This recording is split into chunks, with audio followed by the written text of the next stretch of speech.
Tough times never last but tough people do. Robert Schuller എന്ന് പറയുന്ന ഒരു ഓഥറിൻ്റെ ബുക്കാണ്. ഒരു 10-17 വർഷമായിട്ട് എൻ്റെ അനിയത്തി എനിക്ക് സജസ്റ്റ് ചെയ്യുന്നത്, അതായത് ഒരുവിധപ്പെട്ട എന്ത് പ്രശ്നം വന്നാലും ഇവള് എനിക്ക് സജസ്റ്റ് ചെയ്യുന്ന ഒരു ബുക്കായത്. അപ്പം അതിനകത്തൊരു പോയിന്റ് ഉണ്ട്, if you can't change your situation change your attitude. അപ്പം അതാണ് ഇന്നത്തെ ടോപ്പിക്ക് പറയാൻ കാരണം. ഇപ്പോൾ പുതിയതായിട്ട് ഫൈബ്രോമയാൽജിയ ഡയഗ്നോസ് ചെയ്തിട്ട് ഒത്തിരി ആൾക്കാർ വിളിക്കുന്നുണ്ട്.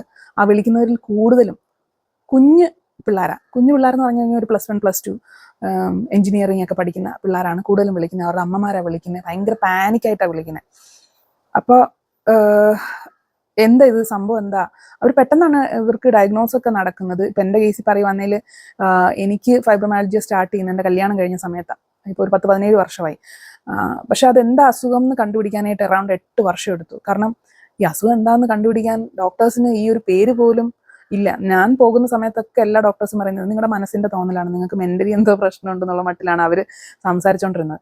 അപ്പോൾ ഒരുവിധപ്പെട്ട എല്ലാ ശനിയും ഞായറും ഞങ്ങൾ പല പല ഹോസ്പിറ്റലിൽ പോയിട്ട് ഓർത്തോ, ന്യൂറോ, സ്പൈന്, ഇങ്ങനെ ന്യൂറോ ഡോക്ടേഴ്സിനെ തന്നെ ഒത്തിരി പേര് ഇങ്ങനെ കാണുന്നു, MRI എടുക്കുന്നു, CT സ്കാൻ എടുക്കുന്നു, ഉള്ളാണ്ട് ബ്ലഡ് ടെസ്റ്റ് ചെയ്യുന്നു, എല്ലാം ചെയ്തിട്ട് ഉള്ളി തൊലിച്ച കണക്ക് ഒന്നുമില്ല, നിങ്ങൾക്ക് മനസ്സിന്റെ തോന്നലാണെന്നുള്ള ഉത്തരം കേൾക്കാനാണ് ഞങ്ങൾ എല്ലാ ഡോക്ടേഴ്സിനെയും കാണാനായിട്ട് പോകുന്നത്. അപ്പം അതൊരു വല്ലാത്തൊരവസ്ഥയായിരുന്നു. പിന്നെ ഒടുവിൽ എൻ്റെ ഒരു സെക്കൻഡ് പ്രഗ്നൻസിയുടെ സമയത്ത് എന്തോ ഒരു ഭാഗ്യത്തിന് നമ്മുടെ ഒരു ഡ്രൈ നീഡ്ലിംഗ് ചെയ്യാൻ ചെന്നെടുത്ത് നിന്നാണ് ഫസ്റ്റ് ഞാൻ കേൾക്കുന്നത്, ഓക്കെ ഇതിൻ്റെ പേര് ഫൈബ്രോമയാൽജിയ എന്നാണെന്ന്. അപ്പോൾ ഞാൻ വീട്ടിൽ പോയി സെർച്ച് ഒക്കെ ചെയ്ത് നോക്കിയപ്പോൾ ഓക്കെ ആ സിംറ്റംസ് ഒക്കെ സെയിം ആണ്.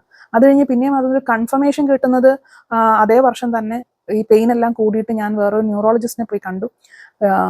അപ്പോൾ പുള്ളിയാണ് എൻ്റെ അടുത്ത് പറയുന്നത്, ഓക്കെ ഇത് ഫൈബ്രോമയാൽജിയാണ്, നമുക്ക് ഇത് ഇങ്ങനെ ചെയ്യാം. പുള്ളി അത് എന്താണെന്നൊന്നും പറയുന്നില്ല, ഫൈബ്രോമയാൽജിയാണ്, നമുക്ക് ട്രീറ്റ്മെൻറ്റ് സ്റ്റാർട്ട് ചെയ്യാം. അപ്പോൾ ട്രീറ്റ്മെൻ്റ് ആയിട്ട് പുള്ളി തന്നത് ആൻറ്റി ഡിപ്രസൻസ് ആണ്, അതേ ഉള്ളൂ ഇതിനകത്ത് ട്രീറ്റ്മെൻറ്റ് എന്ന് പറയാനായിട്ട്. എൻ്റെ അറിവിൽ ഫൈബ്രോമയാൽജിയ എന്തുകൊണ്ടാണ് സംഭവിക്കുന്നത് എന്നറിയാത്തത് കൊണ്ട് തന്നെ അതിനുള്ള ചികിത്സ ബുദ്ധിമുട്ടായിരിക്കും, അല്ലെങ്കിൽ ചികിത്സ കണ്ടുപിടിച്ചിട്ടില്ല എന്ന് പറയാം മോഡേൺ മെഡിസിനിൽ. അപ്പോൾ അതിന് എൻ്റെ അറിവിൽ പെയിൻ മാനേജ്മെൻ്റ് ആണ് നമ്മൾ ചെയ്യുന്നത്. അതായത് നമുക്ക് ഭയങ്കര പെയിനാണ്, സഹിക്കാൻ വയ്യാത്ത പെയിനാണ്, നമ്മളിങ്ങനെ ചത്തു കുത്തിയിരിക്കും. അപ്പം ആൻറ്റി ഡിപ്രസൻസ് തരികയാണ്, നെർവിൻ്റെ പെയിനാണ്, നെർവ് ഡിസോർഡറുമായിട്ട് ബന്ധപ്പെട്ട സംഭവമാണ്. ആൻറ്റി ഡിപ്രസൻസ് തരുന്നു, നമ്മൾ കിറങ്ങിയിരിക്കുന്നു, വേദന കുറയുന്നു. ചില ഇത് എടുത്താൽ നമ്മൾ ഉറക്കം മാത്രമേ ഉണ്ടാകത്തുള്ളൂ, വേദനയൊന്നും കുറയത്തുമില്ല. അപ്പം നമ്മൾ പോയിട്ട് പിന്നെ മാറ്റി പറയണം. അപ്പം അങ്ങനെ ഒരു കുറച്ച് നാളൊക്കെ എടുത്തിട്ട് പുള്ളി അന്നേരം പറയുന്നുണ്ട് ഇങ്ങനെ വണ്ണമൊക്കെ കുറയ്ക്ക് ദീപ എന്ന് പറയുന്നുണ്ട്. അന്ന് എനിക്ക് 95 കിലോ ആണ്. അപ്പം ഞാൻ അത് വലിയ കാര്യമാക്കിയില്ല, വണ്ണം കുറച്ച് ഇപ്പോൾ ഇവിടെ മാറാനാണ്, ഈ മരുന്നൊന്നും കഴിച്ചിട്ട് മാറാത്ത അസുഖം, വണ്ണം കുറച്ച് എന്ത് മാറാനാണെന്നൊക്കെയുള്ള ഇതിലാണ് ഞാൻ ഇരിക്കുന്നത്. പിന്നെ അങ്ങോട്ട് കുറേ നാൾ പിന്നെ പറയാനുള്ളത് ഫൈബ്രോമയാൽജിയ ആണ്. ഇങ്ങനെ ഈ അസുഖത്തിനൊരു പേര് കണ്ടു കഴിഞ്ഞപ്പോൾ എനിക്ക് പകുതി ആശ്വാസം വന്ന പോലായിരുന്നു, രക്ഷപ്പെട്ട്. ഇതെന്താണ് അന്വേഷിച്ച് നടക്കുക എന്ന് പറയുന്ന ഒരു വലിയ എന്താണ്, നമുക്ക് തന്നെ ഭയങ്കര സങ്കടമാവും. നമുക്കിനി ഇൻവിസിബിൾ ആയിട്ടുള്ള അസുഖമാണ്, നമുക്ക് വല്ല ക്യാൻസർ വല്ലതാണോ, നമുക്ക് ചത്തുപോകും, ഇങ്ങനെയൊക്കെയുള്ള ചിന്തകളാണ്. അവസാനം അസുഖം എന്താണെന്ന് മനസ്സിലായി കഴിഞ്ഞപ്പം ഇത്രേ ഉള്ളൂ ശരി. എന്നിട്ട് പിന്നെ അതിനെപ്പറ്റി കൂടുതൽ മനസ്സിലാക്കാൻ തുടങ്ങിയപ്പോഴാണ് ഓക്കെ ഇതിന് ചികിത്സയൊന്നും പ്രത്യേകിച്ചില്ല, ഇതിങ്ങനെയൊക്കെയാണ് ഇതിൻ്റെ ട്രീറ്റ്മെൻറ്റും കാര്യങ്ങളൊക്കെ നടക്കുന്നത് എന്ന് മനസ്സിലായി. അപ്പോൾ പുള്ളി പറഞ്ഞപ്പോഴൊന്നും ഞാൻ എൻ്റെ വണ്ണം കുറയ്ക്കുന്നതിനെ പറ്റിയോ അല്ലെങ്കിൽ ഒരു എക്സസൈസ് സ്റ്റാർട്ട് ചെയ്യുന്നതിനെ പറ്റി ആലോചിച്ചിരുന്നില്ല.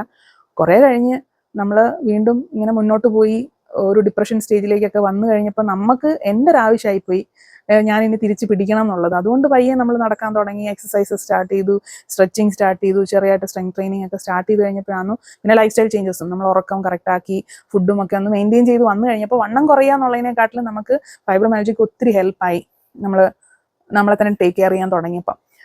അങ്ങനെയാണ് ഓക്കെ ഇതിലിപ്പോൾ കാര്യം ഉണ്ടായിരുന്നു എന്ന് മനസ്സിലാക്കിയിട്ട് നമ്മൾ പയ്യെ കാര്യങ്ങളൊക്കെ സെറ്റായി വരുന്നത്. അപ്പോൾ എൻ്റെ വണ്ണാണെങ്കിലും ഓട്ടോമാറ്റിക്കലി ഒരു 75 കിലോയിലോട്ടൊക്കെ കുറഞ്ഞായിരുന്നു. പിന്നെ ഞാൻ നോക്കാതെയും കാണാതെയും പിന്നെയും വാരി വലിച്ച് തിന്ന് സ്ട്രെസ് ഈറ്റിംഗ് ഒക്കെ ഇതിൻ്റെ ഒരു ഭാഗം തന്നെയാണ് കേട്ടോ. അപ്പോൾ എല്ലാം കഴിഞ്ഞ് ഇതാ ഇപ്പോൾ വീണ്ടും ഞാൻ 90 തന്നെ എത്തിയേക്കാണ്. പക്ഷേ ഞാൻ എക്സസൈസ് കണ്ടിന്യൂ ചെയ്യുന്നുണ്ട്, അങ്ങനെ ഭയങ്കര കണ്ടിന്യൂസ് ആയിട്ടല്ലെങ്കിലും എക്സസൈസ് കണ്ടിന്യൂ ചെയ്യുന്നുണ്ട്, സ്ട്രെങ്ത് ട്രെയിനിങ് ചെയ്യുന്നുണ്ട്, സ്ട്രെച്ചിങ് ചെയ്യുന്നുണ്ട്.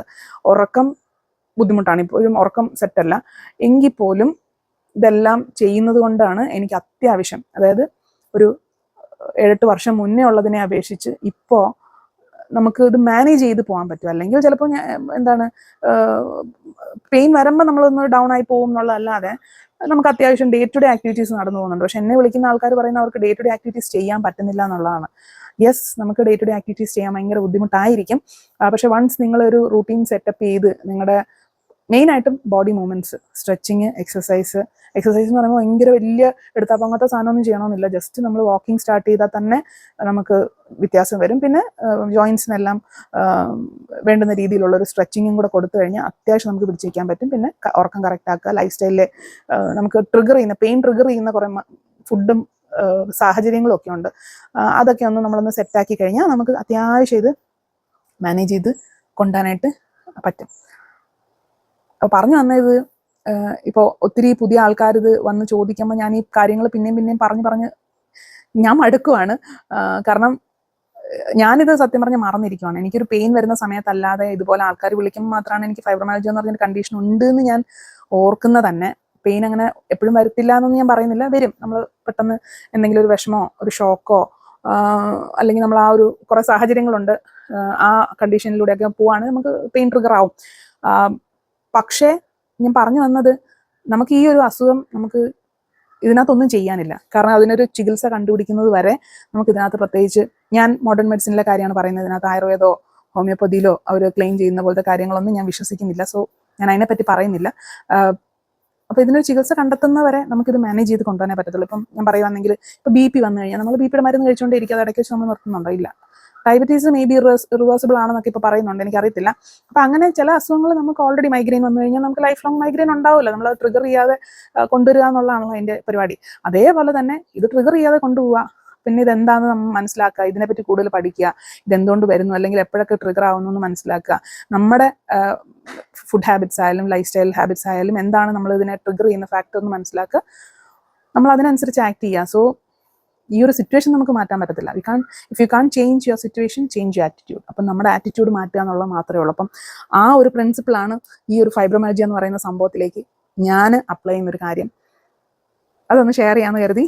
അതാണ് ഇന്നത്തെ ബ്ലാ ബ്ലാ.